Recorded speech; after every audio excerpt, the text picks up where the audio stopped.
Welcome to Nenathy Gaming.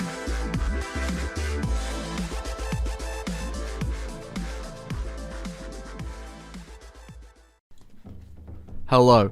So for those of you who don't know, 343 came out with a statement addressing the current state of Halo, and I'll just sum it up in a too long didn't read. The team is finally back from vacation, and they have plans to address things like the cheating and the issues with Big Team Battle and a plethora of other concerns players have for the game, but not for a long time. There's no confirmed roadmap date. They said it's coming at some point. They said they're going to try and get a fix out for Big Team Battle, hopefully by the end of next week. If not, we're looking mid-February, as mid-February seems to be something, a little bit of content might be coming too. That's it. That's it. And I think it needs to be addressed. A lot of people are talking about it, but I'd like to get my 2 cents out there. This is a live service game. Now, I don't know if you know, I personally don't like live service games, or games as a service in general, because they always do this. They always go, hey, the whole point of a live service game is to release a ever-evolving world, and it'll never be the same as when you first started. The only prime examples that come to me when you say live service are Fortnite, Destiny, and Elder Scrolls Online. And Elder Scrolls Online is fucking wild. It has so much content, it's unbelievable. It has its own set of problems and its own set of setbacks, but I'd say it's still up there as a highlight of it is very different now to what it was when it first launched, and depending on who you are, that's a good thing or a bad thing, but objectively it's good that it has that much content to it. Fortnite, if you love that sort of game, again, pretty good that it's added so much to it. A lot of people prefer older seasons, they prefer the older builds of the game. That's fine, that's completely subjective, you can't fault people for that. And then Destiny, again, it comes out with content, and the world has evolved from the Red War to whatever the fuck they're doing now. It started off good, and it's got progressively worse because they keep taking content out, and now they're going to add Witch Queen. So I think it all banks on Witch Queen if we see Bungie's vision is going to be good or not. So you release a games as a service, you expect a service.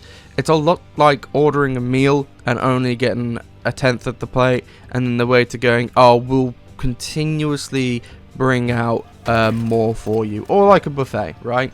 You go up and you get more when you want more. Only at this buffet, when you've had your tenth of a plate, you get up and you go to see what else is there. You're met with a sign going, coming next year, and it's like, excuse me, but I'm hungry now. I'm here now. Trust me to make a food analogy of this, but whatever. And it's happened with Halo. It happens with a lot of games as a service, but it's happened with Halo. I mean, there's no roadmap. There was never a roadmap to begin with. They're only now just announcing there's one coming at some point. Fallout 76 had a roadmap. Fallout 76 is dog water. It's garbage. Last year was far better than this year, and this year is just a clusterfuck of whatever the hell is going on with that game. There's no roadmap. There was no plan. 343 dropped this game and went on vacation. They were like, okay, it's Thanksgiving. You're not going to hear anything from us. And then they came back. They did like 1 or 2 updates and they left again. Now, I'll tell you what's funny is a lot of people fault people for pointing this out, but you should never release a fucking game, especially a live service, games as a service game, you know, a platform in which always needs constant updates, and then leave it for a fucking month. A month. You know, most of 343 are suits. They're not even developers. They have some floor staff that are developers, but most people that worked on Halo Infinite are contractors. This is common knowledge by now. I unironically did a common knowledge meme.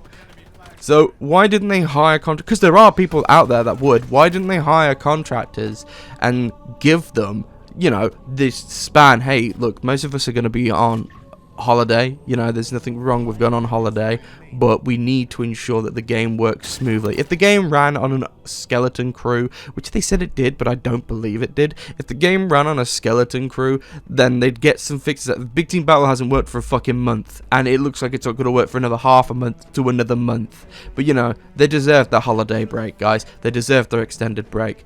It's crazy to me that people use this. They'll use anything as a defense, and then they'll make you look like or they'll try to villainize you. You think people don't deserve a break? No, I just think it's stupid to release their biggest game in 6 years in the middle of like 2 holidays, so they don't work on it. It's a live service. It'll be different if the game came out complete, right? It'll be different if the game came out complete and only Big Team Battle was an issue. But there's still Forge, there's still Firefight, there's still co-op campaign that's like 8 to 10 hours long. There's still like multiple biomes in the open world area. There's still a good progression system. There's still a good cosmetic system. There's still a good unlock system. There's none of that in this game. This is the smallest release or launch in Halo history.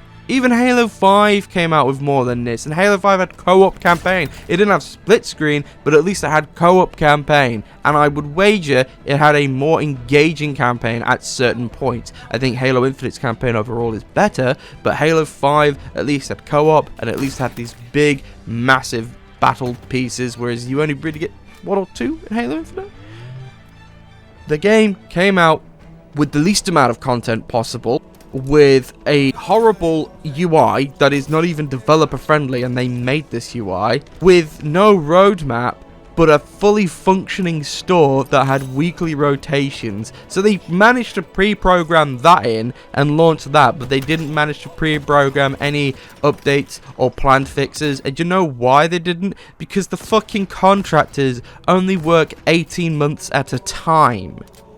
You know, 18 months isn't enough to get used to the engine, to get used to all its problems and all its like pros and cons. It's just not enough. So of course there's gonna be fucking issues. They need. I hate the fact that they're like cheap enough and lazy enough to hire contractors instead of hiring actual fucking staff. Because this is what you get. 6 years in development with a rumored $500 million budget, which I don't know if that's true or not. Looking at Halo Infinite, I fucking doubt that now, to be honest with you. I mean, the game's been in development hell, so there's that. But it needs to be said that they don't know what's going on. They have no clue.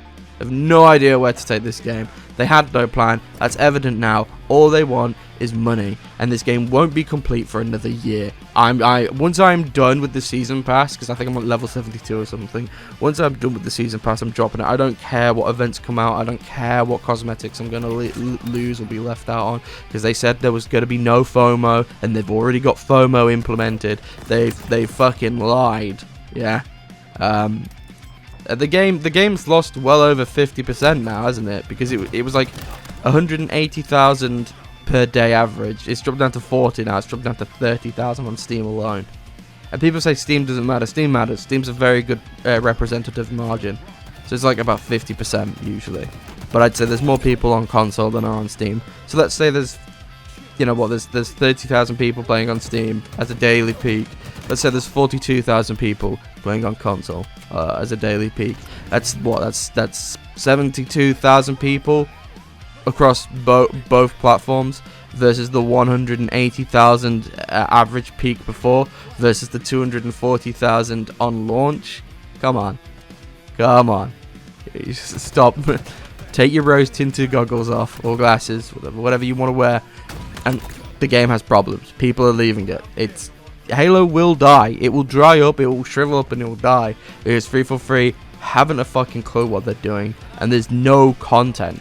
What, a couple of Cyberpunk events? Because we're not allowed to even choose our own fucking colours anymore. We have to get excited for the fact that there's purple shades on a black fucking shader coming out in the store. Ooh, yay! I get to look like fucking Cyberpunk, another game that doesn't work. Sick. Anyway, guys, thank you all for watching. I'll do more videos like this. I quite like discussion videos. I'll see you later. Your mum.